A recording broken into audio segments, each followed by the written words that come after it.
Good evening. You've reached the dark side of the mountain. Welcome to Southside Paranormal with your host, DJ Nemo, bringing you top tier investigations. We look at things through history, through time. We look at mysterious hauntings, mysterious creatures, and things that go bump in the night. So strap yourselves in, open up your minds, and question everything.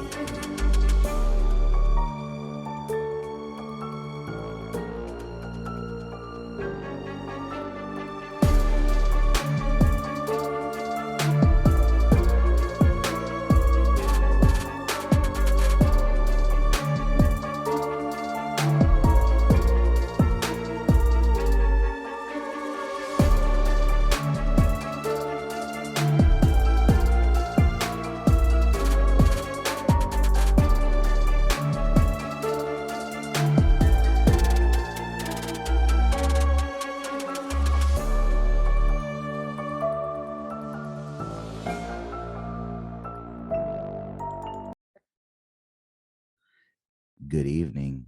You have tuned into Southside Paranormal with your host, DJ Nemo. That's me. Welcome, welcome, welcome. We are officially on season 4, kicking it live with everyone here. Make sure if this is your first time listening, please check with episode 1 of season 4. We're kicking it off big with Bigfoot, Sasquatch, Yeti, all of that fun stuff. We go over the basic history of Bigfoot, and we also go through the 10 different types of Bigfoot that we have people have seen. I get into a little bit of backstory of my research into cryptozoology. So if you haven't checked out episode 1, please check out episode 1. Oh, we are on the second part of episode 1. So if you're tuned in now, you've gone through episode 1, welcome back. Make sure also too, if you're a new listener, please follow us and like and share and subscribe to us on Spotify. That is our main platform that we're going to be dropping episodes on. If you want episodes on time and early access, please go to Spotify. It's free to try. We definitely want to build that platform up. If you're listening on YouTube, you're just going to get the episodes 2 to 3 weeks later because just due different issues on our end, logistical. Our main platform is Spotify. So please check that out. All right. We are getting back into Bigfoot, and we talked a little bit about the 10 different types of Sasquatch, right? And we talked about, kind of like my little history, and we'll get into that today. So, as I said before, what really got me into the cryptid world was Sasquatch, was Bigfoot. Okay. Bigfoot was like the main cryptid, right? And then not only that, you see a lot of shows were coming out that time. Finding Bigfoot was a big one for me. I watching these like scientists. One guy was a teacher, and I was like, hey, that's DJ Nemo. And so I was like, I can do that too. And so a lot of my early research into the cryptid world starts at Bigfoot. Okay. And once I've got research from that, I was able to get a couple different things, and I'll share those with you later on tonight on the podcast on part 2. But this episode, I wanted to really focus on the stories. Okay.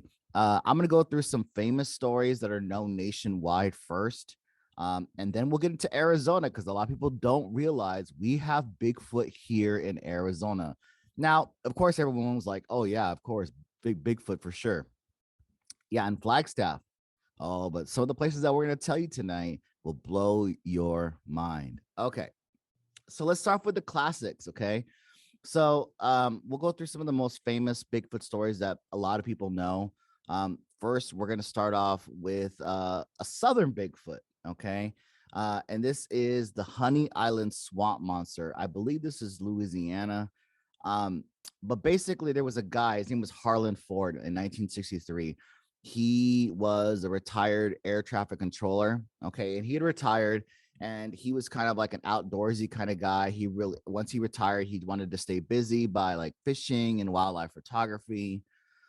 And while he was out there, he his friend in like 74, he met this other guy named Billy Mills. And Billy Mills was out there like hog hunting, and he was like, hey, Harlan, check this stuff out. And it was these giant pictures of footprints that were very unusual. They were like your typical Bigfoot footprint, more massive and wider than any human could ever make. Okay. And even then, even if you had the biggest human, right? Like you think of like really monster people out there, like the guy from the Game of Thrones, the Mountain, or Shaquille O'Neal, right? Like even their foot, it pales in comparison to what people have reported casting on big footprints. And so he finds these prints and he says, look, I was out there, hog hunting, and I was just hearing like it just sounded like pigs getting murdered. And he was like, at first I thought it was coyotes.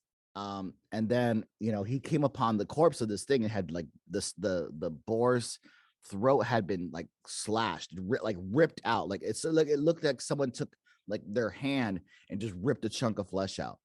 And you think, well, maybe it was coyotes. Well, maybe so, but like the way coyotes attack, they attack in packs. You would see, bite marks on the legs, bite marks on the neck, bite marks on the side and on the rear haunches of a wild pig, because that's how coyotes work. They'll attack in a pack. They won't ever go one-on-one with people.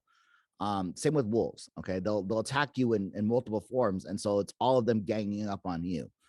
And so there was no other marks, so it's clearly not a coyote, and not a coyote or a lone wolf would have done that. Boars are massive creatures. They can kill you with their tusk, and they can gore you. They're dangerous creatures. Thank heavens we really don't have them here in Arizona. We have javelina, who are a separate entity. They're technically not pigs, if you didn't know that. So this guy Billy Mills tells his friends, like, can you just go out there and check this out? Like something weird's going on in the swamp. And so he goes out there, and he's out there just filming. Okay. And he sees something that like messes this guy up. And like he comes back, like the way the kid told the story was that his father came back. So the kid's an adult now. And his father came back and he was like, he never went out in the woods ever again. Like he went to go investigate his friend's little story about the wild boars, and he came back rushing the house, like panic, fear. And he was like, every time that he would try to like, hey, let's go camping, can we go fishing? He's like, no, we're not going fishing, we're not going camping. Like he would just shut it all down right away, just completely shut it down. And honestly, like he was like, whoa, why did my dad change? Like he was all out there, taking pictures, fishing. He loved the woods. And for him to go to that complete cutoff just blew his son's mind. Now, he didn't really talk about it. Like every time the son tried to talk about, like, what did you see out there? Okay. And then, eventually when he died, his sister and the son found the Super 8 footage. Okay. And you can Google it. Go into YouTube right now, put in Honey Island Swamp Monster Super 8 film. And basically, this guy held on to it, and he had a actual Sasquatch footage from the 70s. Now, this comes after the Patty film, which we talked about in episode 1. So this is another documented sighting. And again, at the time we went over that in episode 1, it is impossible for a human being to replicate the stride, the height, the width, the fur. There was no costume that realistic. There was no CGI back then. There was none of that. You can't Photoshop in 1974. And so this guy gets this creature on film. And this case was actually documented in the Destination America show, Monsters and Mysteries in America. And it's a very, very famous case. So if you want to actually see the footage, and it's crazy because it's clearly some kind of big hominid creature. So a creature that walks on 2 feet, a man-sized creature. It's clearly out there, and I don't know what it is. I mean, I don't know how you could fake being that size walking through the lake, right? And then think about how deep a lake is, right? And I think it's like up to its waist, right? It would be over your head as a regular human being, right? Even a 6 foot tall person. it's going to be over your head. And so that's an interesting story. Look that one up. Honey Island Swamp Monster. Um, Moving on, another famous story that a lot of people know is the Bigfoot of New York. And you're like, New York? And so a lot of you guys think New York City, like it's the biggest city of the United States. It's the most people, right? It's like the entertainment capital of the world, right? Everything's popping in New York, right? What if I told you there's Bigfoot in New York? Now, rural New York, okay, so New York closer to the edge of um Canada and Niagara Falls, like up in the upstate New York, as we call it. And actually in 1976, we have a Bigfoot encounter from a police officer. Okay. And like what's interesting about this one is that this is a police officer. So most police officers tend to be very, very honest because you may have to go testify in court. You know, we're not going to get into the debate and the discussion of like, oh, there's some corrupt cops. I'm sure there are. Okay. There's corrupt people in all industry and all fields. But overall, most police are pretty honest, straightforward people, and especially in the 70s. And so we see this guy, his name was Officer Brian Goslin. And he was doing, so he had been getting calls in this rural area of New York along something called Bear Road. And Bear Road's located between Fairhaven and Whitehall. If you're familiar with New York, we're talking like Country Road 11, so Washington County, New York, like really rural, big farms up there, upstate New York. And the neighbors had been getting report that there was a prowler. Okay, that there was someone walking behind people's houses and farms, you know, looking in windows, all going on this evening, right? And so he actually goes like, okay, well, we'll go looking out there. So he's out there spotlighting, right? And have you ever seen a police car? They have that little spotlight they can put on the suspect's car to make sure you don't have a gun or a weapon inside if you get pulled over or something like that, right? So he's spotlighting and he actually sees a full-on Sasquatch crossing the road. And and just keeps on walking into this field. And he like gets out of his car and he's freaked out. All right. And he pulls a gun out and he was like, stop right there. And I guess this Sasquatch looks back at him like, don't even try it. That's essentially what he says. He's like, the Bigfoot looked at me with a pistol, because this is back in the days when most police officers are carrying like a 38 special or even a 357, which is a powerful gun, but it ain't gonna put down, you know, a 10-foot tall, 700-pound Sasquatch. It's just gonna make him mad. It would be like if you've like paper cut your finger. Yeah, it hurts, but it ain't gonna kill you. Like it's probably like that to them. So, anyways, he sees it and he freaks out. So he's on the radio, right? Like, you know, radio back, like, I'm seeing this creature, like, you know, back up, back up. So he's freaking out, right? And here's the thing with this, it's 911. All the calls are recorded, even back then. So there's documented of him on the microphone. We're radioing the police station for backup. And he talks about it like, you know, there's something there. I need backup now. You know, I see it. Anyways, so here's where the story gets interesting, is that this Bigfoot creature, right? So he tells this story, right? But he gets into a lot of trouble. Basically, like higher ups above him basically tell him, like, you didn't see nothing. It was just a really big person, or maybe you saw a bear. There's not really bear up there. There's like black bear, but not that big. We're talking like above a, you know, Kodiak grizzly. There would never be like that in upstate New York. Okay. And if they have a black bear, it's very small, maybe 200 pounds. Right. And so like they try to cover it up. And it wasn't until there was a very famous show, like, which was like the ultimate base show of its time. They try to bring it back on Netflix. It's not the same. But in the 1990s, there was a show called Unsolved Mysteries, and they would like look into murders, disappearances, aliens, and all sorts of weird like crypto type stuff. And so he featured the story. Not only they featured the story on Unsolved Mysteries, it other validated that the officers, Brian Goslin's, like, I think it's his son or his daughter, they gave the story of like their dad's writings from his journal, like what he saw and how it was all covered up on the show Monsters and Mysteries. So if you want to look that one up, it's called the Whitehall, New York Bigfoot case. That's another great one to look into and get more information about, because people are like, what, Bigfoot? All right, we got one more. This is not a California. This one's a little crazier one, because the last two we talked about were actual Bigfoot Sasquatch, right? This one is a little bit different. And now I don't know how much faith I put in this one, but this one makes me go, huh, there might be something to this. Is this something called a rebob? And remember, we said that Bigfoots come in all shapes and sizes, right? And we talked about all the 10 types of Bigfoot, right? And we said that number 8 is something called a devil monkey. Well, in California, they do have the big Bigfoot, like, the big Sasquatch that you think of when we think of Bigfoot. But that's located in like the deep pine forest of, upstate California, above San Francisco. This one actually takes place in wine country, right? It takes place in Napa County, like Napa, Sonoma County, California. And basically, there's this road called Patrick Road in Napa. And basically, there was a story, an urban legend, that there was a scientist, okay, that was like a government contractor, that kind of thing.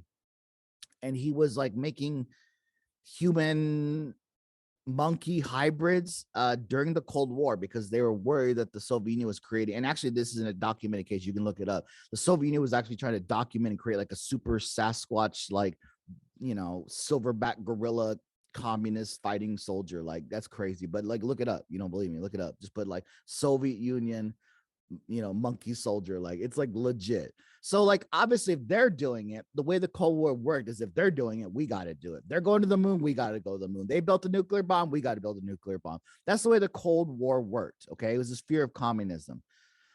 And anyways, the rumor was that this government contractor was basically an offsite government facility, and he was making these creatures. Well, as he died, and as his like, as he like, I don't know if he had a heart attack or something. The story's not really clear, but that he had opened up these cages as he died. Like, he hit the button and all the cages opened up, right? And they just got loose and they were roaming all over Napa Valley in Sonoma County. And now, like, you're like, okay, this story is completely unbelievable. However, look into this, because this is one of those stories that made me go, huh, I've been to Napa Valley. I've been to Patrick Road. It's blocked. You can't go any further. It's gated. There's a huge, huge gate there. A lot of people go exploring this. And people have reported like seeing monkeys, like in hostile little monkeys in California. And we're not talking about like one or two. We're talking like a whole bunch of them, like 8, 10, 12, just roaming around this facility. It's all gated off. It's closed by the government. You can't get in. You can't go further down Patrick Road. But you can look into this. But in rebob is what they call them.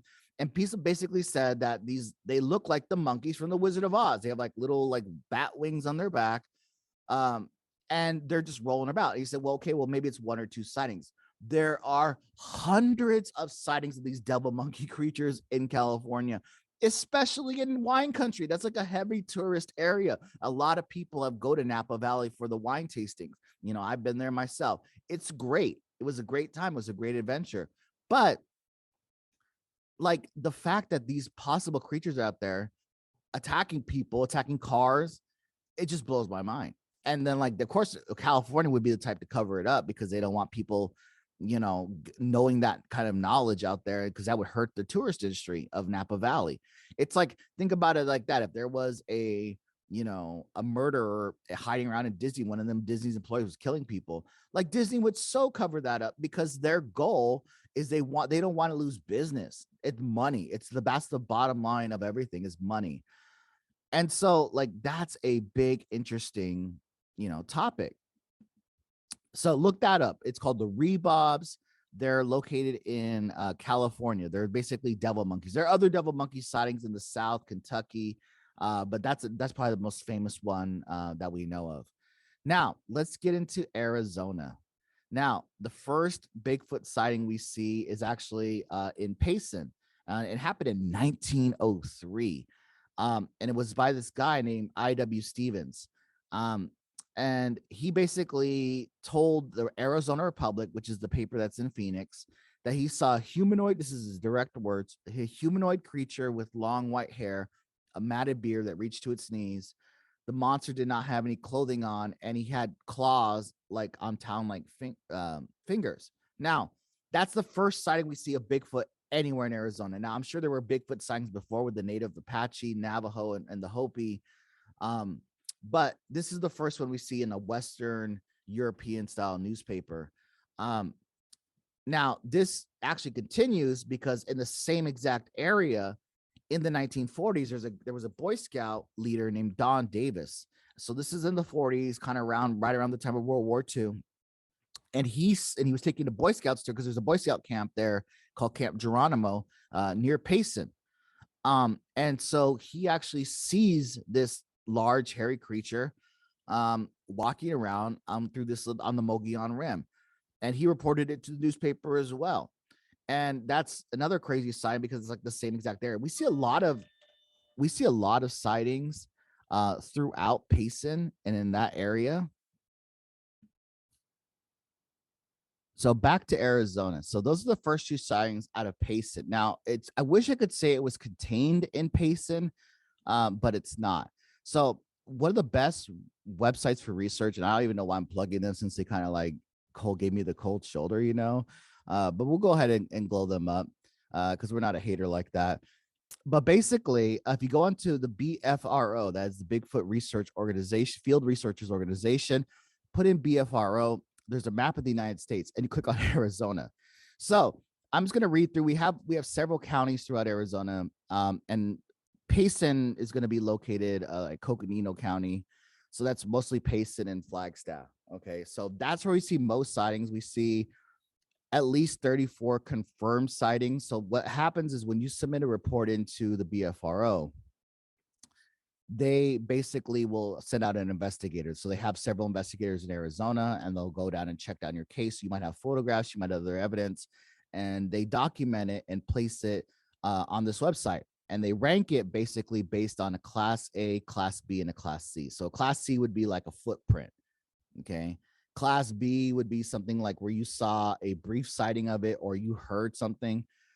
Class A is like you saw it in broad daylight, pretty close, and you can describe it accurately. You might have a photo of it. You might have video of it. That's a Class A report.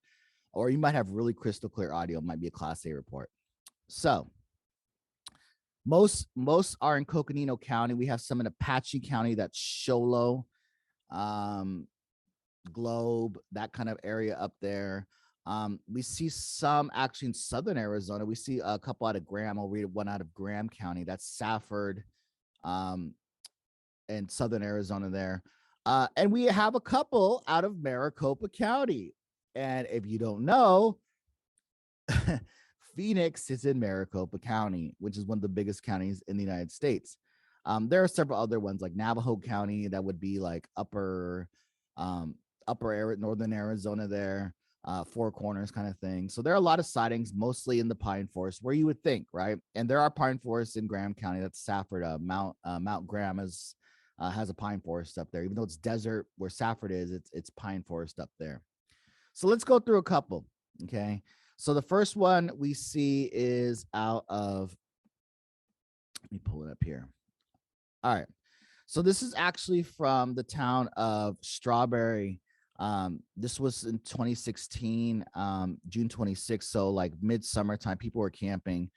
And I'm going to read you their actual report. Okay. So this is what they said in their report. And if you want to pull up the actual report I'm reading here, you can look it up yourself. It is report number 55195, Class B. It was a Sunday afternoon in late June 2016. I was camped in a developed United States Forest Service campground on Coconino National Forest in central Arizona on the Mogollon Rim area. The campground is located in a canyon with a mixture of forest, spruce, fir, oak, and aspen, and mainly ponderosa pine. The cliff edge of the rim is about 3/4 of a mile south of the campground. I was sitting in the shade, and I just finished reading a work of fiction by James Patterson, which had a strange ending. And I was musing about the ending and just looking across the west of my campground when a very fast-moving dark figure crossed the campground, headed north to south. My first thought was of a large kid on a bicycle because it was moving so fast on the camp gravel road, but its travel path was counter to the road. Then I realized what I had seen. It was a very large Bigfoot.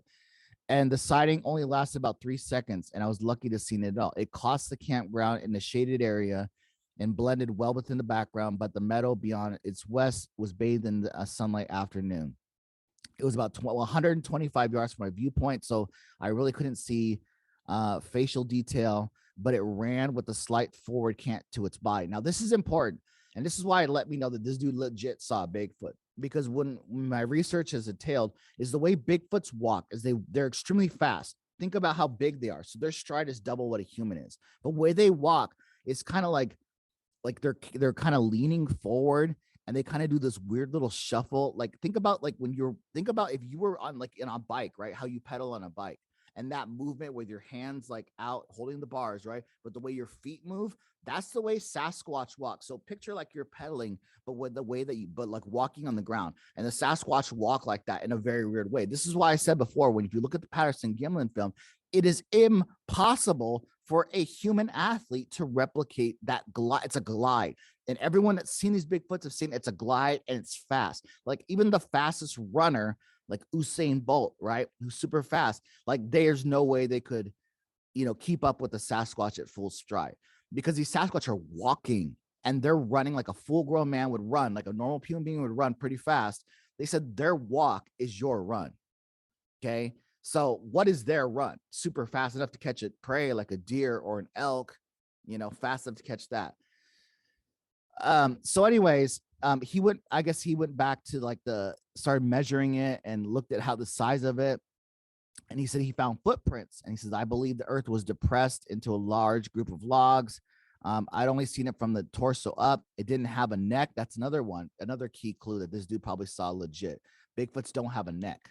It's just like head on the shoulders. There's no neck. And their head also comes to a point. At least the ones in Arizona do. So anyways, the guy went out there and investigated, the researcher from BFRO. He said that they went out and measured the trees. They tried to recreate it. They said they measured it where he saw it go by. It was 8 foot tall. Okay. He said it actually was pretty closer than they thought.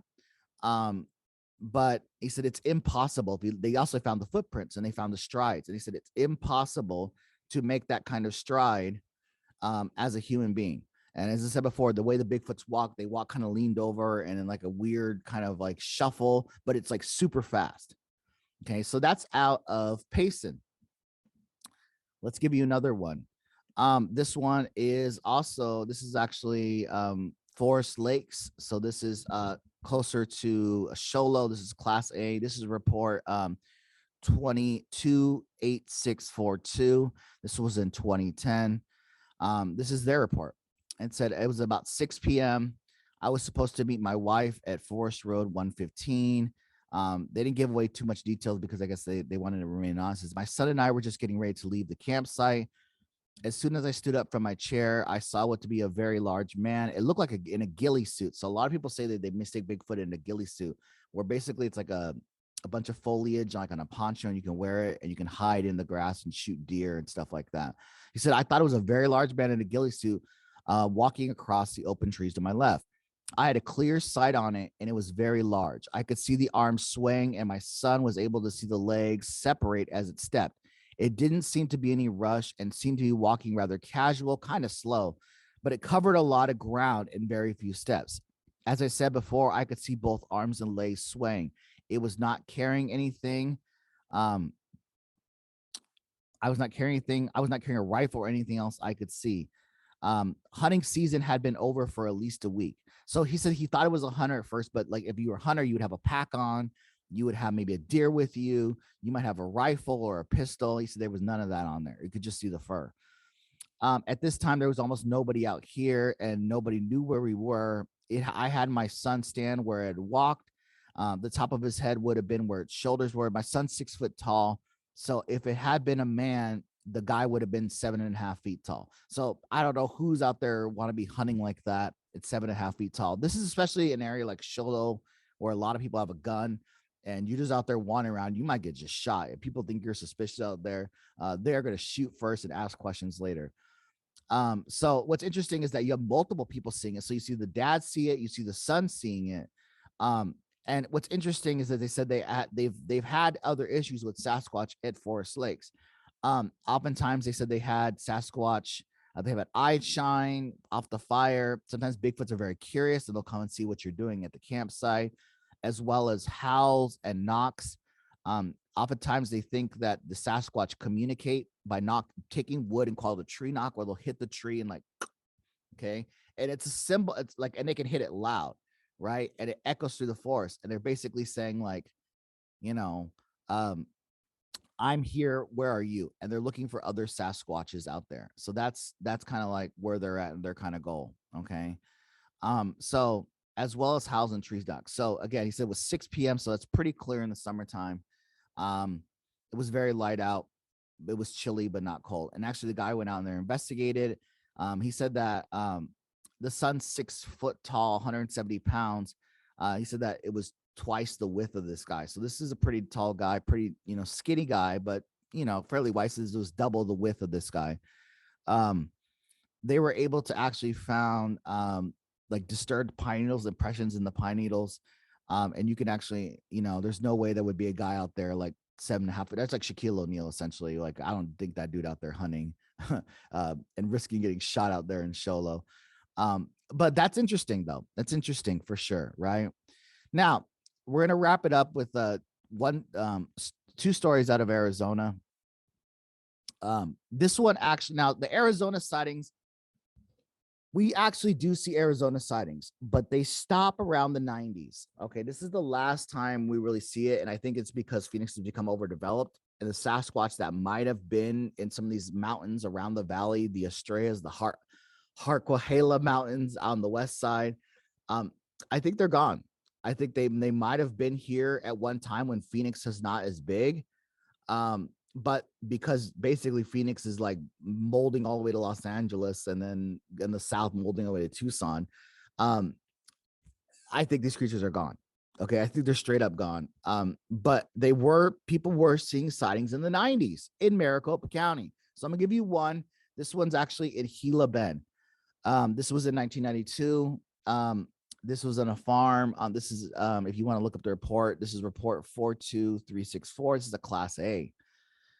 It's located near by Gila Bend, kind of by the Watermelon Road, if you're familiar with Gila Bend and on the way to San Diego.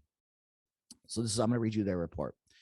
This happened at Gila Bend. My sister and her friend had gone horseback riding down to the river bottom, just north of the farm we lived on. I decided to ride out to meet them. So I took one of our real gentle horses that never got excited, and I jumped him and I rode him bareback. So like this must have been a very chill horse, because most of you have to saddle up with the horse. My parents had 2 dogs. They were Rottweilers, were with me. When I got to the north end of the farm, I had to turn west and ride parallel along the Gila River. There was a barbed wire fence between me and the river bottom. On the other side of the fence was an overgrown salt cedar trees. There was a cement ditch on the other side of the road, which led to a big sump full of farm runoff water. When we got close to the opening of the fence, the 2 dogs started sniffing the air and acted a little excited. Now, this is interesting because a lot of people report Sasquatches smelling really bad, like a wet dog, rotting garbage, just really like you've never washed your hair in like months. This is what they smell Sasquatches like. They smell horrible, like a dumpster. And so the dogs start smelling the air. They start getting excited, and the horse started getting really scared. And like this is like, and horses, if you have a calm horse, they'll be very chill in situations. But this horse started freaking out. And it said that it started. I thought maybe it could just smell the other horses, and also the horse just stopped and started trying to rear up and look around when the dogs were gone. The dogs had started running back to the field to the parents' house. So the dogs ran back. So these are Rottweilers, right? These are strong, powerful dogs. They're really not scared of humans. They use as guard dogs. And the fact that the Rottweilers got scared and ran off, like whimpering back to the farm, tells you something. And the fact that the horse was rearing up like it was going to buck her off. And then said, I heard something, and I looked through the trees, and behind the trees staring at me was what I thought was a gorilla. And it stepped behind the tree in full view. It was very tall because the fence didn't even reach the top of its leg. And it was covered in head to toe in long brown hair that was all matted. It had salt cedar branches tangled in it. And I just stood there looking at me with a curious look on its face. I held the horse as long as I could hold him, and I just stared back, trying to comprehend what I was seeing. I was riding bareback, so I couldn't hold much longer with if I didn't get away. I let the horse take off running to get to the road back to the house. We had run a quarter of a mile along the river, and this horse was on a full run, yet this thing was staying with us through the salt cedars. Okay, now think about this. If you've ever been down to the Salt River, the salt cedar trees next to the river are thick, and they have stickers in them, and they have like sharp thorns. And they said that so they saw this creature. She on the horse. They take off on the horse, riding like full on gallop back to the house. This thing's running through the brush, keeping up with a horse. How fast and strong do you have to be to keep up with a horse? This is not a human. A human can't keep up with a horse through a field, let alone through thick tumbleweeds, cactuses, trees with thorns, bushes, and it's just running through it like it's nothing. Okay. It said it was staying with us. It was running on two legs along the fence, just inside the trees. And I turned on the road and I rode to the house, and it was my dad. And I went and told my dad and my brother what I just saw. So they said that they were like, okay, well, we'll check it out. So they got in the truck and they drove down there, and they didn't see what they had seen. Now the sister and her friend who went out riding originally, they said their horses were acting scared and weird. But the final thing is when the dad actually has some clout for this story, is that they actually found the footprints on this thing, all along the river bottom in the mud. But that's interesting, right? And basically the parents were like, they teased her about it, but that's crazy. This is right near Phoenix on Gila Bend, next to the Gila River, right? And it was running through it and catching up with them. That's crazy. Okay. That is absolutely crazy. And so, like I said, most of the Bigfoot sightings that we see stopped. The last Bigfoot sighting that we see, most of them were in the 80s and the 90s. The last official Bigfoot report, and my documented evidence with Bigfoot. So stay tuned for the second part.